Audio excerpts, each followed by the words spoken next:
It's May 12th. We just watched AEW Dynamite. And it's Dave and Jay's Powerbomb. The only show that Kenny Omega will never show up on because, you know why? Just doesn't have the time for guys like us.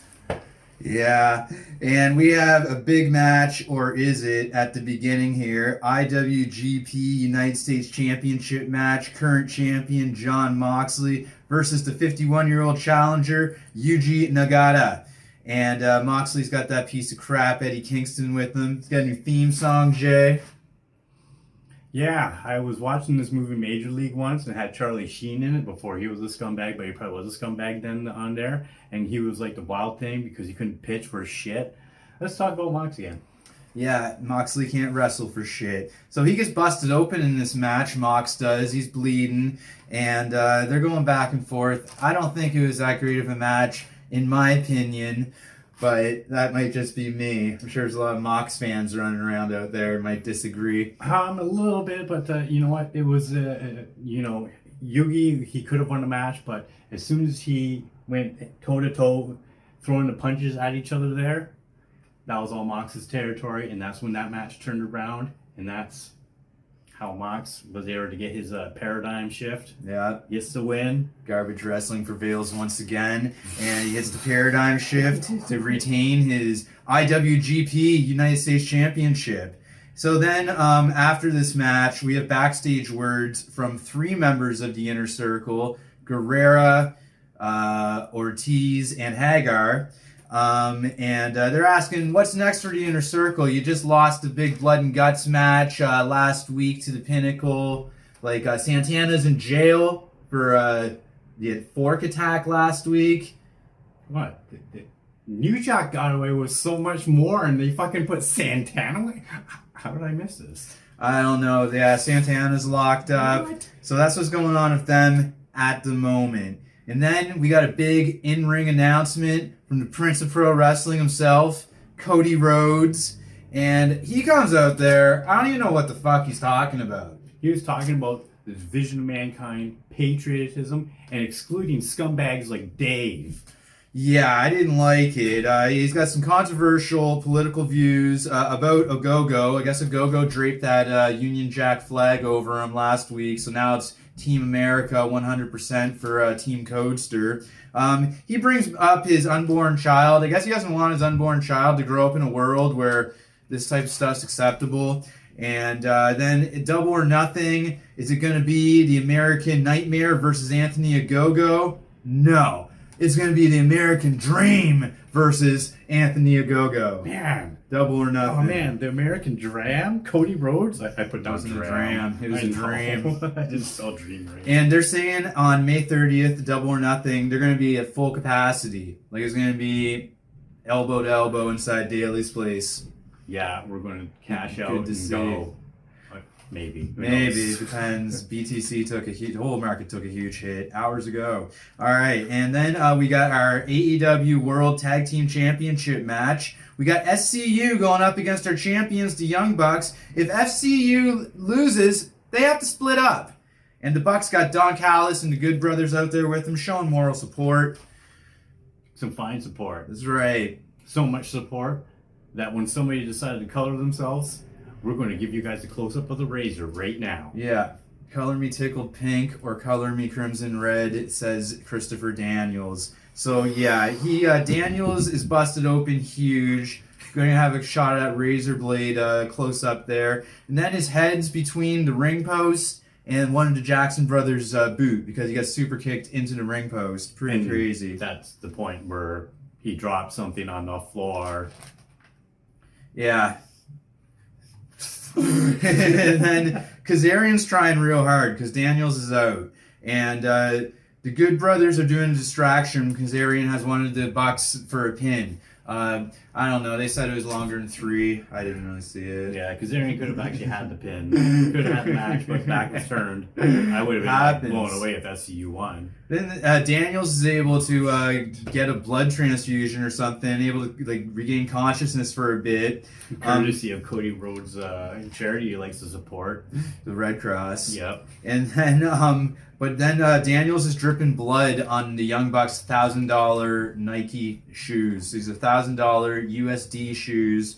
And then that prompts, I believe, Matt Jackson to do the "I'm sorry, I love you" super kick. Oh, my face. And that wasn't enough, though. It was cool to see. But then Daniels is really hurt, so Cutler's got to take the cold spray, right, to seal up these blood wounds, right?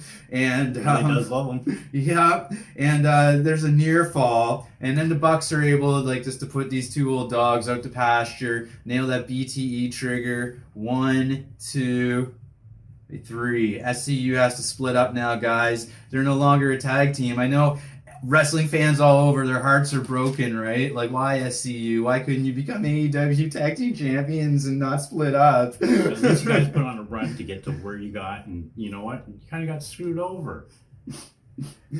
The turning point of that match was the foreign object. Speaking of foreign objects, Mox and Kingston break and enter the Elite's locker room and destroy it. Not cool. And then, Whatever, man. You do your thing, Mox. You do your thing, Kingston. I think you guys are trashy hood rats. So just keep doing it, man. You're like that, you're like two guys who've realized that you're exposed now, and the world realizes you can't wrestle, so you no longer give two fucks, and you're just coasting out the rest of your contract. Go back to the land of the sports entertainers. Ring-a-ding-ding. They're not going to let you take Eddie with you, John. And John, you might have to wrestle in a dress for 6 months when you get back there. I like you guys. Okay. And now we got Christian Cage. He's at a backstage interview. He's talking about Tazz and how much Tazz sucks. Oh, can I just cover this? Christian says Tazz is shit. We at Dave and Jay Powerbomb agree. Yes. And that's pretty much what happened. He's got an open contract match next week. He tells Taz, bring any one of your goons. I don't care. I'm going to beat him. Yeah, but Matt Sydal shows up. Because there's a casino battle royal at Double or Nothing May 30th. Winner gets an AEW championship title shot. Matt Sydal thinks he's going to win. I think Christian's going to win. He's going to destroy him. I think this match is designed for Christian to win. All right. And then saying that they're actually building this guy up. Okay. And then we have our AEW World Championship Eliminator match. This is for the winner gets to take on Kenny at the pay-per-view. Orange Cassidy versus Pac. Orange Cassidy hits that beach break early. Right off the bat. Then they're going back and forth. Pac's trying to hit some top rope attacks. Orange Cassidy's doing the lazy man roll out of the way. He's rolling real slow. Yeah, he's pissing Pac off. But then Don Callis, he has some stuff to say. He has a microphone. He's on that ring apron. He's offering a distraction. Omega grabs the AEW title out of nowhere. Distraction. Oh, wow. That's good. Where'd you get that from? I don't have to say it on air. And then what happens? Oh, yeah. Then Kenny hits Pac over the head of the AEW title with a rest back is turned. This has the first double KO in AEW history. I like to call it a double KO, but it was just a double count out, really. Well, they weren't outside the ring, though. Both men couldn't get to their feet before the count of 10. So then there's post-match words from Kenny, and there is no number one contender now. Kenny doesn't have to face anyone at Double or Nothing. No AEW championship title match. But then can go drive off with Don, and I'd love to be in that car ride, except for the toplessness. Yeah, you could. Hopefully the car's just topless. We're going to be getting those matching shirts for the show one day. Oh, jeez. Yeah. All right. Then what happens here? Then Shivani interrupts Kenny's tirade because he just got word from Tony Khan, don't kill the messenger, that there is going to be a title match May 30th at Double or Nothing. It's going to be a three-way match. Other company calls it triple threat. We call it three-way in Jacksonville. And it's on Dave and Jay's Powerbomb, the menage a trois. Not my power bomb. So it's going to be Pac, Orange Cassidy, and Kenny, three-way match for the title at Double or Nothing. And then Kenny blames Audrey Edwards and says, "Fuck this! I'm going back to Winnipeg. See you guys later." I can go Winnipeg. Winterpeg? I'll go to Winnipeg. Sure, I'll bring my thermal suit. It'll be all good to go. Nobody wants to go to Winnipeg. I don't even know why Dave would want to go to Winnipeg. You get there. Jericho and Kenny are there. Wow. They need to meet me. Did I take a step down from Ethan Page's hometown, Hamilton? There is no step down from Ethan Page's hometown. Anywhere is gonna. Rwanda would be a step up from here. All right, on with the show. The Elite get back to their locker room and it's trashed, and they're really upset because Mox and Kingston trashed it. The Bucks are so upset they're giving Varsity Blondes a title shot next week. And then they're so upset at Double or Nothing, it's going to be Mox and Kingston versus the Bucks out of the Bucks' mouth themselves. And then we're backstage, and it's the Dark Order of Hangman Adam Page. And because Page lost to Brian Cage last week, he's no longer number 1 contender. He's number 5 contender now. Number 5. Yep, and he called out Team Tazz for being pieces of shit. Justifiably so, yeah. They are. And then he challenged Brian Cage to a rematch at Double or Nothing. Yeah. No more little sweaty boys from the trailer park. No more fat, short guys with a fat head. Ricky, you're cool. Alright, so then the Pinnacle come out, and they're talking about a big entrance. They got hoes with them. I'm going to call them what they are, hoes. And the finest, according to Tully, the finest women Jacksonville has to offer. Out of all Jacksonville, these 5 women or whatever, the finest. I feel like I should go like full heel and just...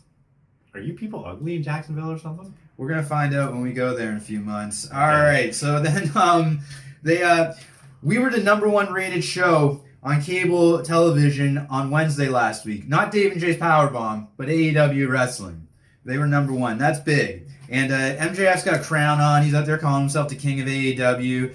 They broke a record on TSN, the Canadian sports network, for ratings last week as well. Well, that's because we're all in lockdown up here, man. There's nothing else better to do. And they're just like, wow, what's on TV? Leafs ain't on. Hey, there's some wrestling. Well, let's go get some Timmy's since it's open and go to Shoppers Drug Mart and get some chips, eh? And then we're going to watch, wait, what's this on TV? AEW. Well, nothing else better to watch. We're going to go watch this. That's how it really happens. It's not what we are up here. Okay. And then Tully breaks out some stuff from his pockets, and they got a table set up, and it's like he's busting something out. Like, I don't know if it's 5 gigantic-sized lines for one of each of the Pinnacle boys. No, he's not busting up low. It's watches. He gave them each some watches so they can all tell time and get to their appointments on time and their Zoom chats and what have you. Some quality shit, eh? So then there's some honking going on. It's like an air horn. Like, beep, beep, what's that honking? Who's interrupting us? And it's the Inner Circle. They got a truck. And they're talking. And then, yeah, so it's the 3 members only. Ortiz, Hagar, and Sammy. And then someone pops out from the back of the truck. Oh, man. Le Champion. Le Champion. And his arm is hurt, guys, from getting tossed off the top of that cell last week. He's got some kind of crazy space age arm cast or something. Get well soon, Chris. And then they want their rematch. And MJF says no rematch for Inner Circle. But then they break out a fire hose from the back of the truck. What's that fire hose filled with? The little bubbly. A little bit of the bubbly. Oh, just shower me with your golden goodness, Chris. Wow. Give us a rematch, Chris. What is this show turning into? Never, but that is what they did. So then MJF, he's covered in it, and I guess he must have been drunk from the bubbly or whatever, and he's like, all right, Chris, you'll get your match. It's a stadium stampede match at Double or Nothing. But if you lose, the Inner Circle has to split up forever. Which is tonight's theme, apparently. But it's a big decision, right? Like, no more Inner Circle? Like, don't throw it all on the line with one match, Chris. So they didn't decide right away. It's a big decision. No, they got to go bail someone else first. Yeah, his name's Santana. He'll eat your lunch and use the fork to eat your face. All right. And then JR, this is pre-recorded words. He's talking to Britt Baker.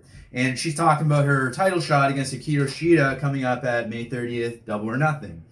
And she got her nose broken and became like to us as Bloody Britt Baker. And that's when we became #1 fans. Yeah, that's when our channel started taking off. But now she doesn't let us use her for our thumbnails, so we'll see what happens. Yeah, whatever. We can't get the nepotism that they give out. Britt did say one thing that lots of things I agreed with, but this one in particular, ever since Hikaru Shida has been champion for however long it's been, like not quite a year, but it seems even longer, the entire AEW Women's Championship division has been on life support, which is true. Yeah, if it wasn't for people like Thunder Rosa or your crazy Japanese things that you got going on, man, yeah. And speaking of Thunder Rosa, that leads us into the next match, Thunder Rosa versus Yasmin Allure. And what do you call it, Jay? Well, I basically called it Jasmine Allure got a little bit of offense, and then, it was just a squash match. Yeah, it is a squash match. Thunder Rosa, Fire Thunder Driver, pin win, squash. And we got Christian Cage versus Matt Sydal next week. And we got to look at Jade Cargill. And free agent, man. Yeah, Shivani's talking to her, How's asking your her questions. going on with it? I'm still trying to save up the 70,000 USDT required for negotiations to begin. I took a bit of a hit today, but we're getting there. All right. So then there's offers for Jade services from all over. Mark Sterling, remember MJF's lawyer when he was going up against Moxley, the Not My Champion, one of our lowest viewed videos ever. But Jade's like, yo, I handle my own business, bitches. Thug life, what it is. Blap. I don't know how to get down. But that's a little bit of the pulse on the women's division. Yeah. But Jade Cargill, bright future. Jade Cargill versus Chris Statlander. That's money in the bank. All right. So then leading into our main event, we got Darby. He's doing a black and white vignette in a crack house calling Miro a generic son of a bitch. Talking about how hard life it is when life is and stuff. That leads into our match. TNT Championship match. Miro.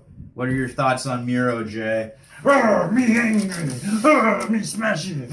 Oh, I do wrestling matches. Alright. Fucking, why are you so angry? Like, catch more bees of honey than you will with the stick, Miro. And Darby has no choice but to bring Sting out with him because, for God's sakes. And Miro's hot early. Even before the Met Bell rings, even before the match starts, Miro's is given the beats. he's like the full-on roid rage. And then he's like, he charts down his roid rage power bar, like in video games. He probably has like 7 or 8, and he just used 1 in the beginning. Ong Bak with like the 8 steroid needles going straight to the heart. Anyways, Ethan Page and Scorpio Sky are watching in the crowd. The bell still hasn't rang. Darby's still taking the beats. The bell finally rings. We can start the match now. This is after like 7 or 8 good minutes of Darby just getting pulverized. Yeah. Darby's hurt. He's trying to fight. Miro's outside the ring. Darby Allin's on the top rope. He attempts a coffin drop into Miro, which does connect. But it's more like a caught into a released German suplex outside the ring. That hurt. Tuck your chin on that one. And then Ethan Page and Scorpio Sky during the picture-in-picture just jump Sting. It's like, we don't like you, Sting. We don't like Darby. We're going to jump you now. So Sting's out of the equation for a bit. That's Hamilton for you. Oh, yeah. Get me out. Oh, my God. Darby hits a sleeper onto Miro, a desperation move. He's got that sleeper locked in for a long time. Inside the ring, outside the ring. Miro's finally able to break free. Darby's hurt. He goes to Sting for a fist bump. Gives him a bit of strength. Darby's able to go on a bit of a run. It's like a hot tag almost, man. Like, give me strength, Sting. Oh, so he gives Miro the beats for a little bit. He hits the code red on Miro, which is pretty impressive. A big man of his size getting caught with that. And then Miro is able to hit that Boston Crab maneuver where he's got the chin locked and he's got a further torque on it. He's got the legs wrapped around Buddy's torso too. It's in real tight. I don't even think Darby... I don't know. How's he going to get out of this, Jay? I don't know. I don't even think he has strength to tap out. He doesn't, man. And he didn't tap out. No, he was just out. He was out, and... yeah, we have a new champion. Rock on. I think Darby's had this title for a bit too long. The whole match, they're talking about Darby's winning streak, this and that. It's just wrestling foreshadowing. Like, the man's going to lose. And it's good. It's interesting. Miro, yeah, he's a roid freak, but he had no control over the Arcade Anarchy bullshit. He doesn't write the scripts. And we got a new champion. Post-match brawl, Dark Order get out there. Ethan Page, Scorpio Sky get out there. They're milling around. And then we're getting teased with Murder Hawk versus Miro soon. Murder Hawk wants a piece of Miro. It's going to happen. Be on the lookout for that. This man didn't go to Harvard. That's a power bomb. You bastard! Ah, my eye!